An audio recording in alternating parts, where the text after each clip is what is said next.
தஞ்சாவூர் ராமலிங்கம் படுகொலை செய்யப்பட்ட வழக்கில் முகமது அலி ஜின்னா என்பவரை என்ஐஏ அதிகாரிகள் கைது செய்து விசாரணை மேற்கொண்டு வருகின்றனர்.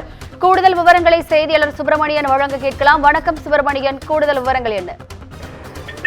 தஞ்சாவூர் மாவட்டம் திருபுவனத்தில் 2019ஆம் ஆண்டு பிப்ரவரி மாதம் ராமலிங்கம் படுகொலை செய்யப்பட்டார். இந்த கொலை வழக்கை என்ஐஏ அதிகாரிகள் விசாரணை நடத்தி வருகின்றனர். இந்த வழக்கில் முகமது அலி ஜின்னா என்பவரை என்ஐஏ அதிகாரிகள் கைது செய்திருக்கிறார்கள். இந்த கொலை வழக்கில் அவர் தேடப்படும் நபராக இருந்தார். அதனால் தற்போது அவர் கைது செய்யப்பட்டிருக்கிறார்.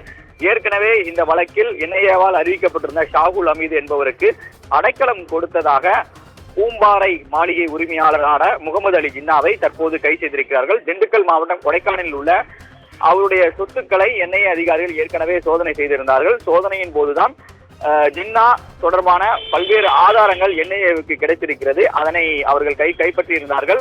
அதன் ஒரு கட்டமாக இந்த வழக்கில் 5 நபர்கள் உட்பட 18 நபர்கள் மீது என்ஐஏ ஏற்கனவே 2019ஆம் ஆண்டு குற்றப்பத்திரிகையை தாக்கல் செய்திருக்கிறது.